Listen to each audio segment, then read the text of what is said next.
નમસ્કાર, આપ જોઈ રહ્યા છો સંદેશ ન્યૂઝ અને આપની સાથે હું છું લખમા। સમાચારોની શરૂઆત કરીએ। આજે દેશનું બજેટ રજૂ થવાનું છે।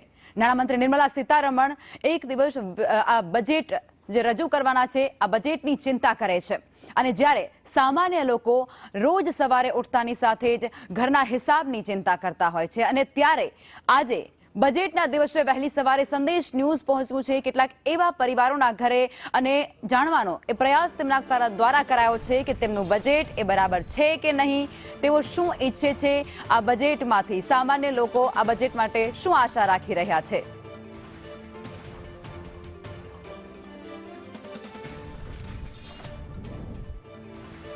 નિર્મલા સીતારમણ જેઓ સતત 9મી વખત આ બજેટ રજૂ કરશે। સવારે 9 કલાકે નાણામંત્રીની ટીમ સાથે તેઓ મંત્રાલય પહોંચશે। નાણામંત્રી રાષ્ટ્રપતિ સમક્ષ બજેટ રજૂ કરવા મંજૂરી માંગશે।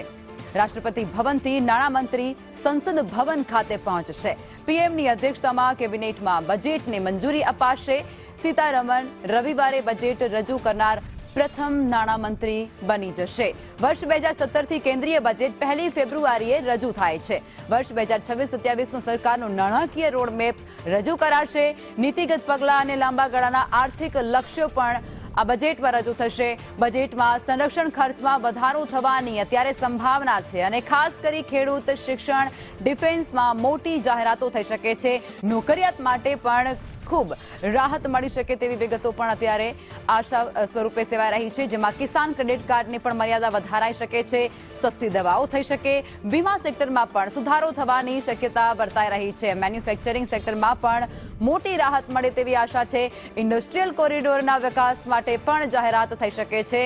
વધુમાં ઉદ્યોગ જે વિકાસ છે તેને પણ વેગ મળી શકે છે। કેન્દ્ર સરકારનું વર્ષ 2026 અને 27નું બજેટ ઘણી આશાઓ લઈને આવશે। નિર્મલા સીતારમણ જેવો બજેટ રજૂ કરવાના છે। સવારે 11 કલાકે સંસદમાં બજેટ રજૂ થશે।